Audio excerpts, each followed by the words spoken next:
안녕하세요. 오븐건강입니다. 요즘 탕후루 등 단맛이 센 음식들이 유행하고 있는데요. 오늘은 당분을 과잉 섭취하는지 알 수 있는 5가지 징후들과 함께 단맛의 유혹에서 벗어나는 방법들에 대해서도 알아보겠습니다. 우선 당분은 당류의 성분을 의미하는데 결국 설탕을 뜻한다고 볼 수 있습니다. 자연에서 당분을 포함한 즙을 정제해서 단맛 성분만 남긴 것이 바로 설탕입니다. 당분을 섭취하면 사람의 기분을 좋게 만드는 신경 전달 물질인 세로토닌이 분비됩니다. 이것을 맛있다고 느끼게 되는데 결국 자꾸 먹다 보면 단맛에 중독될 위험이 큽니다. 우선 설탕은 많은 연구를 통해 건강에 해롭다는 사실이 알려져 있습니다. 당분을 하루 150g 이상 섭취하면 심장병 사망 위험이 2.8배나 높다고 합니다. 또한 당분을 과다 섭취하면 당뇨병과 비만, 고혈압 등 성인병을 비롯해 간과 신장질환, 각종 암과 치매의 발생 위험을 높인다는 연구 결과들도 있습니다. 그러나 당분을 매번 계산해서 섭취하진 않으니 과잉 섭취를 판단하긴 어려운데요.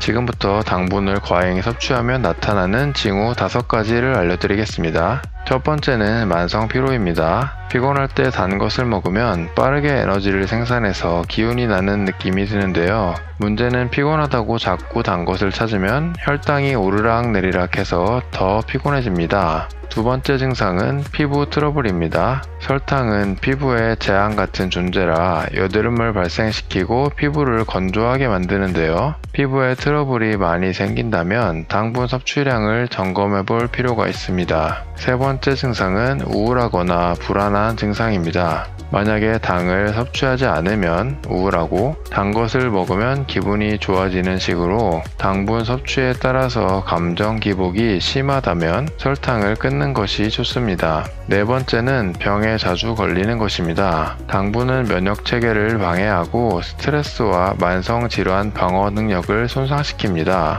유독 감기에 자주 걸리는 것 같다면 평소에 단 것을 너무 많이 먹는 것일 수 있습니다. 다섯 번째는 과체중입니다. 우리 몸에 지방을 만들어내서 살을 찌우는 주범은 바로 당분입니다. 즉 살이 쪘다면 당분을 많이 섭취하고 있을 가능성이 높다는 뜻이고, 살을 빼려면 당분과 당분이 되는 정제 탄수화물 섭취를 줄이는 게 중요합니다. 그렇다면 당분 섭취를 줄일 수 있는 방법은 어떤 것들이 있는지 알아보겠습니다. 첫째, 균형 잡힌 아침 식사입니다. 빵이나 시리얼로 대충 아침을 때우면 혈당이 급격히 올라가고 영양 불균형을 초래합니다. 아침을 든든히 차려 먹을 시간이 없더라도 섬유질이 풍부한 과일과 통곡물로 만든 탄수화물, 견과류 등 건강에 좋은 지방, 그리고 달걀 등으로 단백질을 포함하여 영양 균형을 맞추는 것이 좋습니다. 둘째, 점심 식사를 거르지 않는 것입니다. 점심을 먹지 않거나 대충 간식류로 너무 조금 먹게 되면 오후에 혈당이 뚝 떨어지고 배가 참을 수 없이 고파서 오히려 달콤한 것을 찾게 됩니다. 질 높은 단백질과 식이섬유가 풍부한 채소, 건강에 좋은 지방으로 균형 잡힌 식사를 해야 포만감이 들고 혈당이 안정돼서 남은 하루를 군것질 없이 활기차게 보낼 수 있습니다. 셋째, 간식을 먹고 싶으면